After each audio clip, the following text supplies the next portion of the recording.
Welcome everybody to tonight's Lag BaOmer celebration and shiur. Tonight's shiur is lovingly dedicated in memory of Margaret Nissim. Her Hebrew name is Miriam Bat Hannah Girji. May the shiur and the brachot that we make next door in the meal will be an elevation to her soul, which was dedicated by her children and her siblings. Lag BaOmer is a very special day on our calendar. It finds itself in the midst of the counting of the Omer. The counting of the Omer historically is a very significant and special time in Jewish history. Because this is the time that the Jewish people are moving from spiritual dependence to spiritual maturity and independence. Why is that? Because when the Jewish people left Egypt, they were spiritually dependent upon the revelations that was revealed to them by God. They were spiritually immature. They were just a new nation. But after seeing all of the great miracles and the splitting of the sea, etc., the Jewish people began to count down the 49 days from the day after Pesach until the giving of the Torah, and 49 days is very significant because 49 represents the 49 levels of impurity that the Jewish people were defiled in Egypt, and every one of those days, the countdown to the 49 days to the Matan Torah, to the giving of the Torah, was a preparation and a spiritual upliftment to reaching spiritual independence and maturity. So this is a very unique and a very happy and a very special time. Yet we find that the Sfirat HaOmer is a little bit associated with some mourning. Why is that? It really should not be associated with mourning at all. It's a time of celebration. It's a time of spiritual upliftment and preparation for the greatest day ever, the giving of the Torah. The answer very briefly, and we've discussed on previous occasions, so I don't want to speak about it at length. I want to focus really on the day Lag BaOmer and Rabbi Shimon bar Yohai, why he's so unique and special. Very briefly, Rabbi Akiva, which was one of the greatest sages of all of Israel, had many disciples. 24,000 disciples he had, and in a period of time after the destruction of the temple, during this period, 24,000 of his disciples passed away. This is very distressing because they were meant to be the cream of the crop. They were meant to be the future leaders of the Jewish people. And they passed away because they were lacking something in the service of God, predominantly the unity, which is so crucial to the transmission of the Torah, the breakdown on division and barriers between people, between ideologies, between perspectives. Each one had a particular perspective of how they received their tradition from their teacher, and they could not, the different perspectives could not coexist, and this could cause a very great damage to the future of the Jewish people. In fact, would erode the very transmission of the Torah, and as a punishment, they passed away. The Torah could not continue through these disciples. Came Lag BaOmer, and a few things happened. One is that the disciples stopped to pass away. Two, that as written in Etz Hayim, and as Rabbi Shimon bar Yohai revealed himself to the great Kabbalist Arizal, that he passed away on this day. And what's so significant about Rabbi Shimon bar Yohai passing away on this day, we'll soon see. Number three, according to Aruch HaShulchan, he writes, one of the great halachic authorities, he writes that Rabbi Shimon bar Yohai and his son came out of the cave. They were in the cave for many, many years, and they were studying great secrets of the Torah in this cave. The reason why they were in this cave is because it was a time of exile, and they had to hide from the Roman authorities because they were chasing them, wanting to kill them, and it was decreed that on this day that they could leave. Another great thing that occurred on this day was that Rabbi Shimon bar Yohai, along with four other greatest of disciples of Rabbi Akiva, were ordained. and thus the transmission of the Torah will continue through these 5 disciples. Amongst them, of course, is Rabbi Shimon bar Yohai, that was ordained and was going to continue to transmit the Torah through him and the other 4 disciples. And this is a great moment in Jewish history. For without it, the Torah could not be continually transmitted and taught, and it has to be through worthy disciples. And another one was that on this day, since Rabbi Shimon bar Yohai passed away on this day, before he passed away, he was given permission from heaven to reveal things that he was never given permission to reveal. And that is the Zohar HaKadosh. And it was given permission to write the Zohar HaKadosh. The Zohar HaKadosh represents the inner dimension of the Torah, the hidden secrets of the Torah, the soul of the Torah. So where the halakha, or the Talmud, or the halakha, or the practical dimension of the Torah almost represents or symbolizes the body of Torah, the Zohar HaKadosh and the teachings of Rabbi Shimon bar Yohai represents the soul, Nishmata Deoraita, the soul of the Torah. And this was given permission. He revealed great secrets that was never given permission to reveal. And why on this day? Because the tzaddik always finishes and accomplishes whatever he needs to accomplish in that lifetime, in his lifetime, and therefore it's a great day of great celebration. And B, because it was given permission to write them down. And when you write them down, you're able to then teach them to subsequent generations. So this day is a very, very great day indeed. The question is, what is unique about Rabbi Shimon bar Yohai?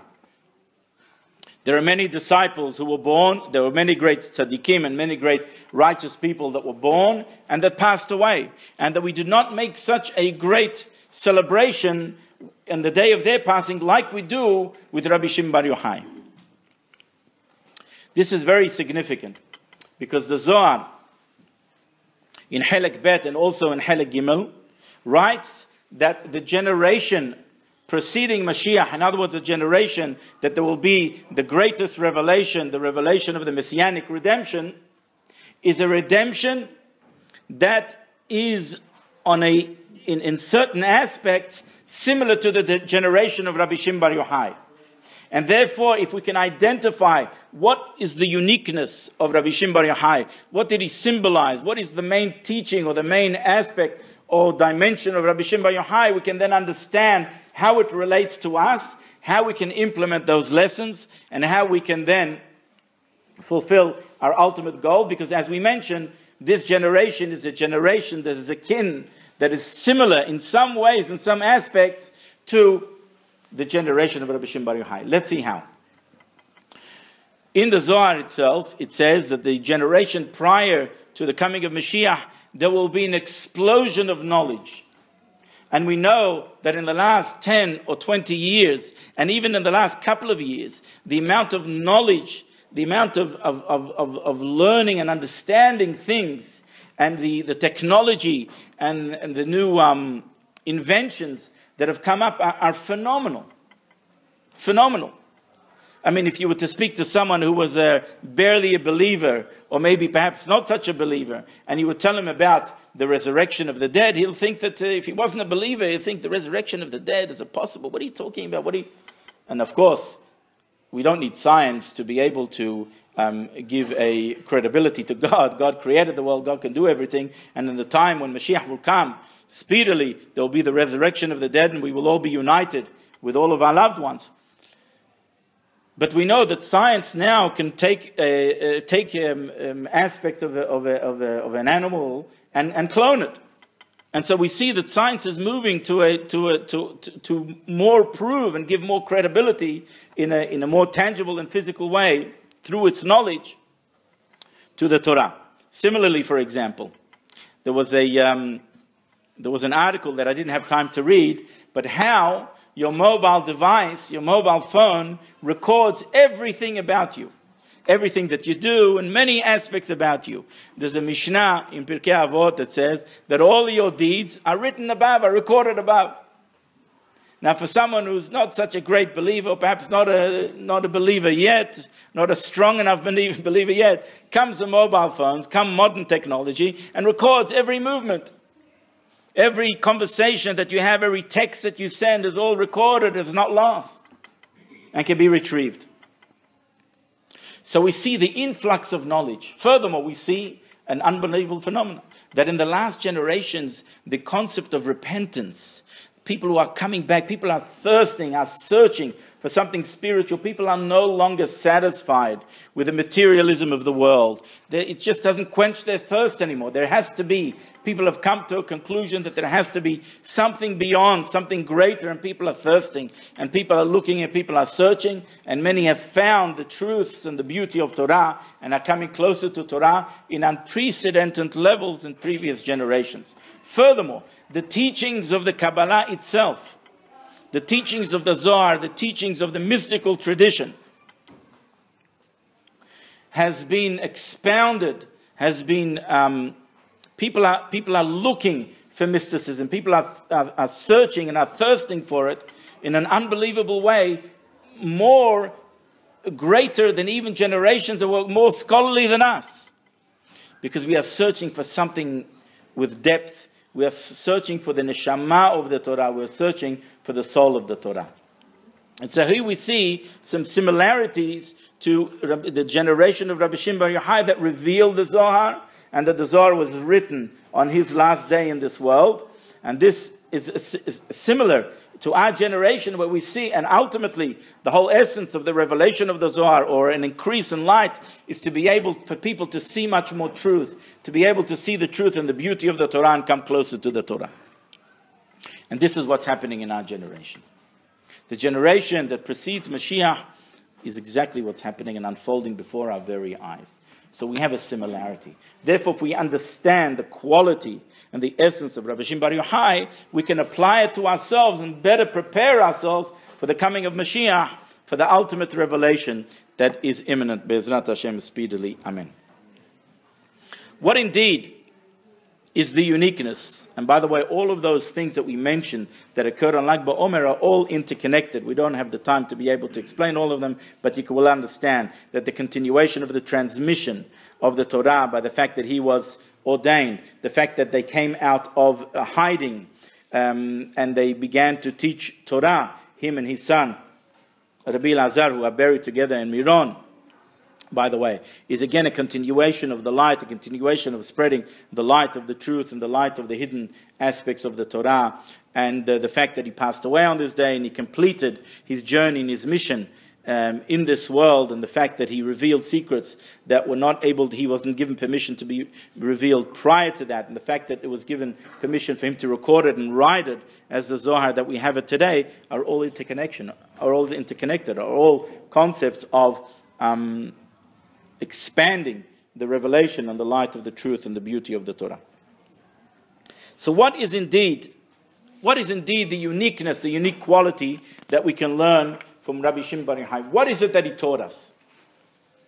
There is indeed a lot of uniqueness to Rabbi Shimon Bar Yohai. But one of the outstanding features of Rabbi Shimon Bar Yohai was that he lived in the times of exile. And we know the times of exile when the Jewish people no longer have the temple, no longer have the miraculous aura and the revelation of temple times, when it is a time of concealment, is a time where godliness is more hidden, there is more confusion, there is more doubt, there is not enough spiritual clarity, and there is room for a lot of error. There's room for people to fall spiritually. There is room for people to believe on the one hand in God, but not to actually feel it or see it or live their lives by their faith and their belief and implement it in day-to-day lives, because the world is, the godliness is concealed in the world. And because of that, godliness is not as real and is not as relevant, and we have to work much harder to make it real and relevant. This was the uniqueness of Rabbi Shimon Bar Yohai, who on the one hand lived in the time of darkness, where he himself had to go in exile within an exile, where he had to run away from the authorities and he had to hide. So the level of ability to practice and to teach Torah to previous generations wasn't the same. The level for the ability for the people of that generation to be able to perceive godliness and spirituality wasn't the same. Things were becoming more difficult. And as we know, in subsequent generations, things became very difficult for the Jewish people, especially when they were dispersed from the land of Israel. Especially since they were governed by other nations. and not even mention the persecution, and how many people were killed, and how many times Jewish books were burned, and how many decrees were brought forth upon the Jewish people. This commenced in the period of Rabbi Akiva and subsequently Rabbi Shimon bar Yohai. Yet Rabbi Shimon bar Yohai was always able to be a foot higher, a foot taller. The greatest challenge that we face is to be able to exist in a physical, material world, but to continually strive to be higher, to be able to exist on a different level. And the other most, and which is connected, one of the most difficult things that we have is to be able to reconcile reality with perception. At the time of redemption, not in the time of exile, in the time of revelation, everything is revealed, and thus everything, spirituality, godliness, the truth of Torah, the truth of godliness is all revealed, and therefore it's a reality. It's a reality. And the perception of the world does not conceal that reality. Yet in the times of exile, that reality becomes obscured. That reality becomes more hidden behind a veil and a cloak of exile and concealment, which makes the concept of free choice much more difficult but much more real. On the other hand, and the perception becomes much more relevant. Meaning to say, what we see and how we relate to what we see becomes much more difficult to consolidate with the reality of what we know. That God creates the world, God runs the world, etc., etc. And the truth of everything that represents becomes much more difficult. And this was the uniqueness of Rabbi Shimon bar Yohai. And this is the uniqueness of Rabbi Shimon bar Yohai, that was able to allow the reality to be perceived, to be seen, despite the darkness, the concealment, and the times of exile. This was the uniqueness of Rabbi Shimon bar Yohai.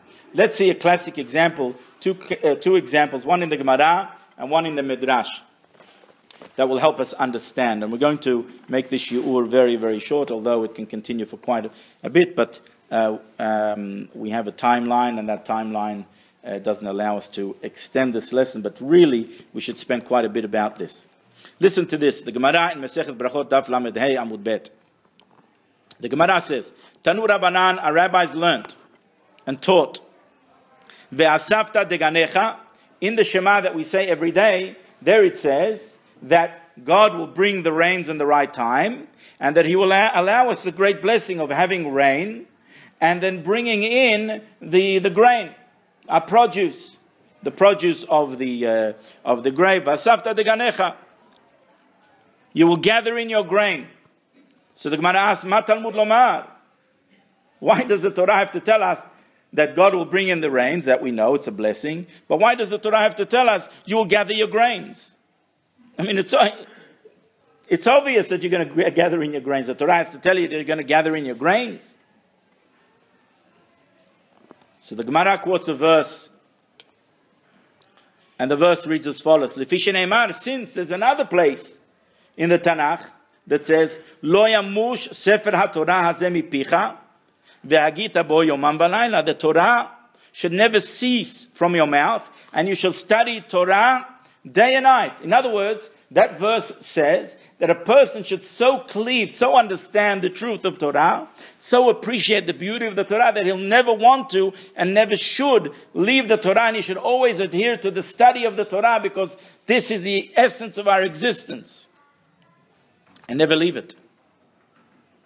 Yachol, so the Gemara asks, Yachol dvarim kichtavam, does this mean literally that a person should allocate his whole day just for studying Torah?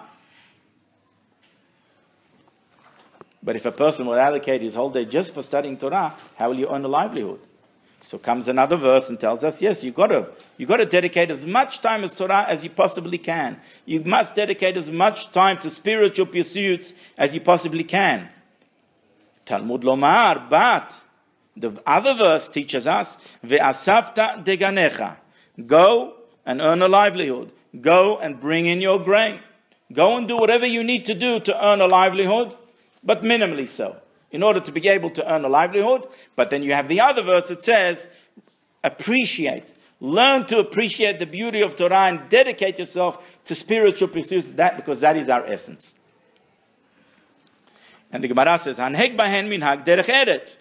In addition to studying Torah, one also has to follow the way of the world, i.e., earning a livelihood. Because if you do not allocate a certain amount of time to earning a livelihood, and as many hachamim and many great people have shown us, that they would only allocate enough time to earn what they needed for that day. And that was a great expression of faith in God, because tomorrow God will provide again and will allow us to earn our living again. And then the rest of the day they would dedicate to spiritual pursuits. So the Gemara says, "Haneg b'hem minhag derech eretz," lead people, direct people to study Torah as well as earning a livelihood. Why? Because if you do not do that, then God forbid, there is a possibility that a person will then become needy and dependent upon other people, and then he won't have what to eat, and he won't have how to support his children, and then he'll become totally distraught, and very possibly the time that he thought that he's going to allocate to spiritual pursuits and Torah, won't be able to study Torah at all, because he's so overwhelmed with with supporting his children, and he'll continually have to beg for alms, which is no good. Divrei Rabbi Yishmael. This was the opinion and the focus of Rabbi Ishmael, how he taught his disciples. Study as much Torah as you possibly can. Spend and allocate as much time to spiritual pursuit as you can. But ensure that you will allocate time to earning a livelihood. That way there is a balance. This was not the case of Rabbi Shimon bar Yohai. Listen to this. Rabbi Shimon bar Yohai, Rabbi Shimon bar Yohai says, Efshar, is this indeed the case? Are you suggesting that we really should allocate time to earning a livelihood and rip ourselves away from the essence and the soul of our very existence, the study of Torah and spiritual pursuits by which our soul, the whole purpose of it coming down to this world, was for in the first instance? Adam Horesh B'Shat Harisha. Is it then possible that a person will allocate so much time that a person in the time of plowing will plow? And we know that in Israel, especially the time of the Talmud, the main preoccupation and livelihood was agriculture. So this example was given in regards to agriculture. So a person will then, in the season of plowing, will plow. Now that's going to take a long time, isn't it?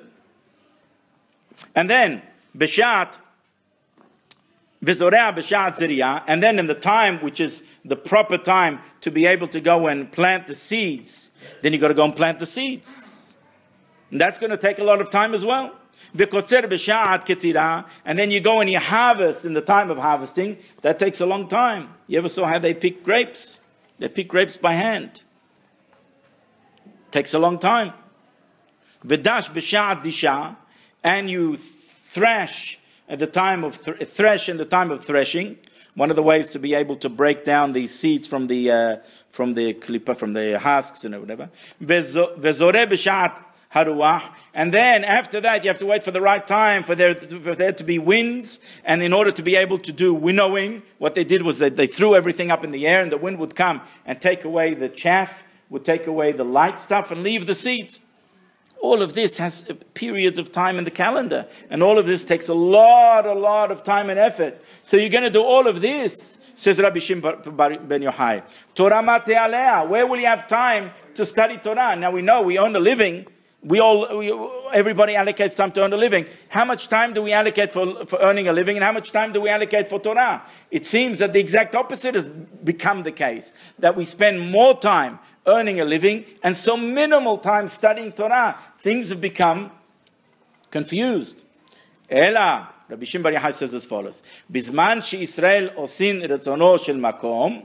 Therefore, what does Rabbi Shimon bar Yohai suggest? He suggests that we devote ourselves totally to spiritual pursuits. Because if we devote ourselves to spiritual pursuits, then the Almighty will herald in the redemption.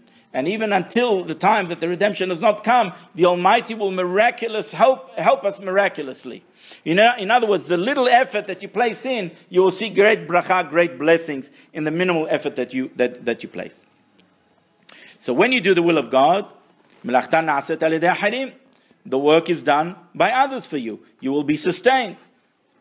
As it says in the verse, that others will stand up and will shepherd your flocks. However, when the Jewish people are not doing the will of the Almighty, then they have to spend a lot of time, unfortunately, to earning their livelihood. As the verse says, you will gather your grains. Furthermore,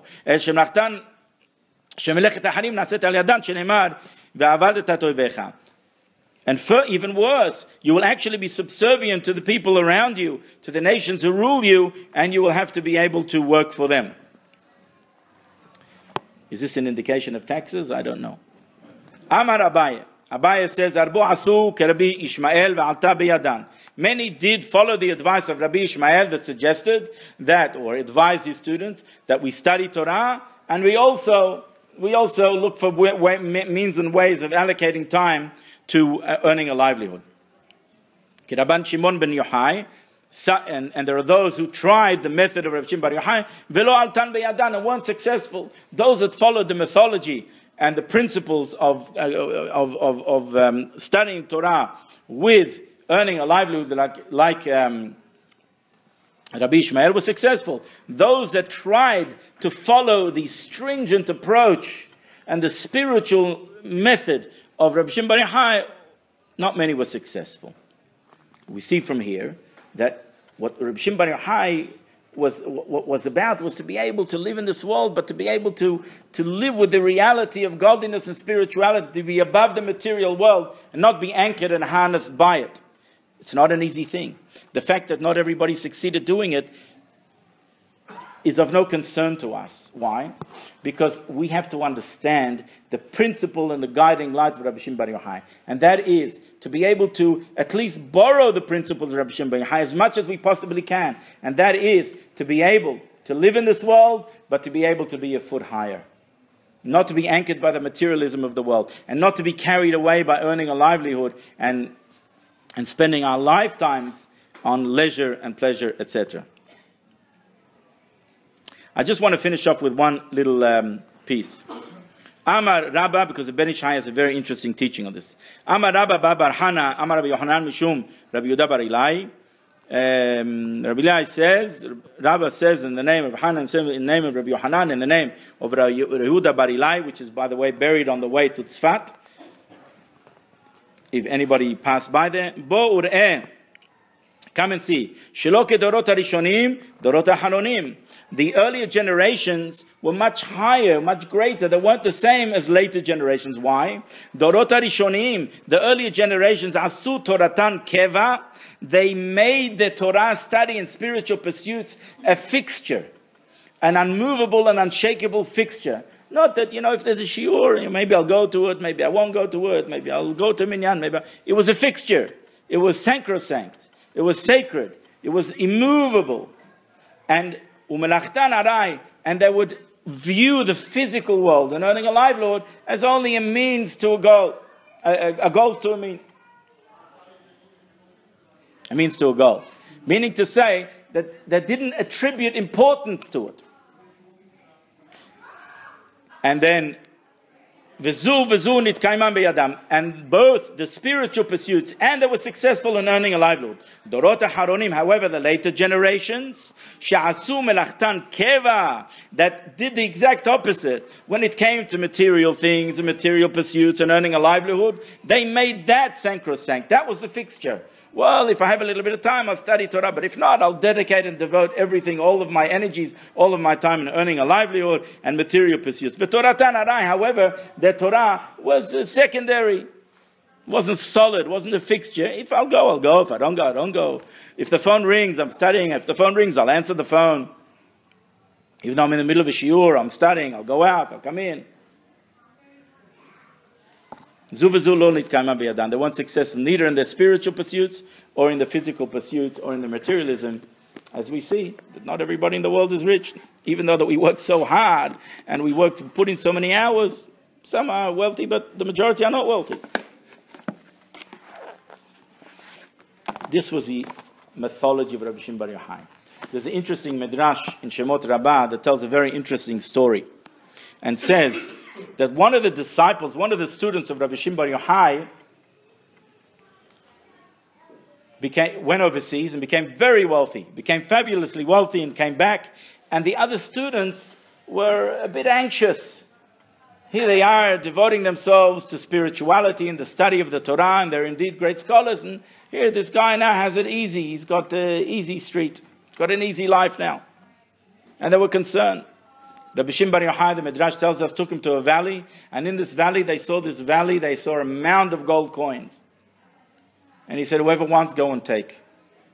Go and take whatever you want. But know well that whoever takes, whatever you take in material acquisitions, know that in consummate, corresponding to that, will be reduced your spiritual pursuits and your revelation that you will be entitled in the world to come. Not one disciple moved. What do we learn from this? We learn from Rabbi Shimon Bar Yohai that despite the fact that he and his disciples lived in the time of exile, and the perception is that it's spiritually cloudy, it's dark, it's a difficult time, it's hard to earn your livelihood, it's hard to devote yourself to Torah and live at the same time. It's a hard discipline. Previous generations, it was easy. Now it's difficult. Yet to be able to live in such a period of time and overcome the perception and live the reality and live the spirituality is the uniqueness of Rabbi Shimon Bar Yohai. We have a wealth of materialism. We are surrounded by materialism. Yet there, in the same level, there is a deep and great thirst for spirituality. We have to learn how to live in this physical, material world where everything is abundant, yet how to be a step higher. How to be able to see the materialism and see the wealth and see the leisure and see the comforts and yet still devote ourselves to spiritual pursuits. This is the uniqueness of Rabbi Shimon Bar Yohai, and this is something that very much relates to our generation and is crucial to achieve spiritual pursuits and the revelation of the coming of Mashiach speedily. I just want to end off with two interesting teachings.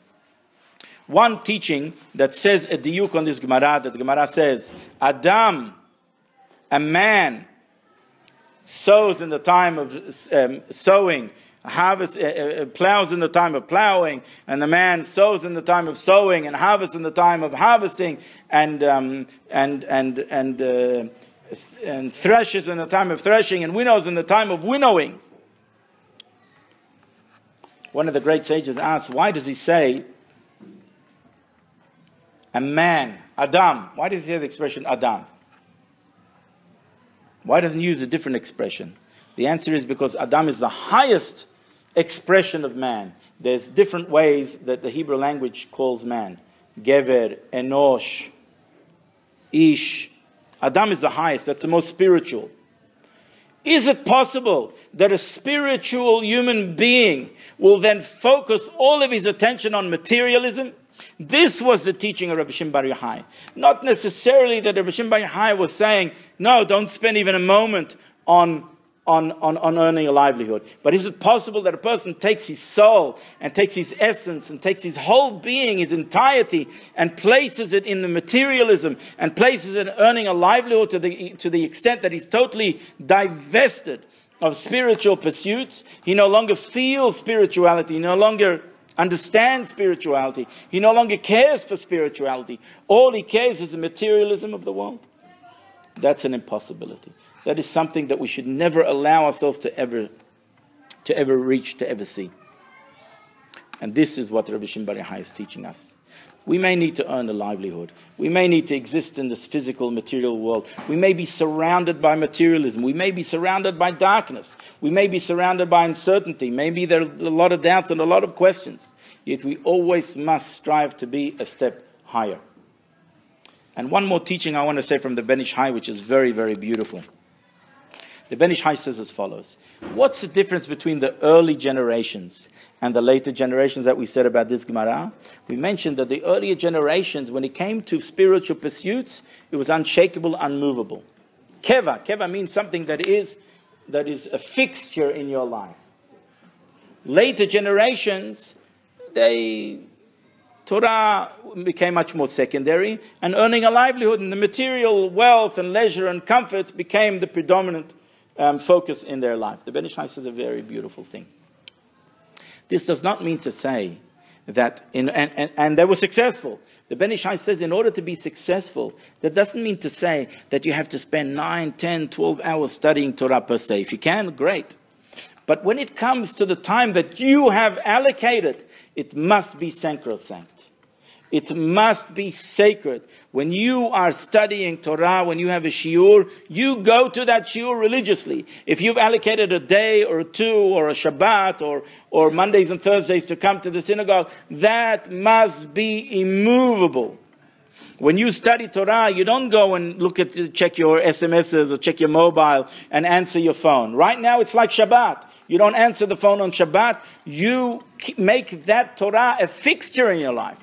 When you now are focusing on a spiritual pursuit, that you want to improve yourself, you want to eradicate anger, you want to eradicate miserliness, you want to eradicate laziness, you want to become more spiritual, and you are focusing on a particular objective, a particular goal, you don't move from that. You make it a fixture until you achieve it.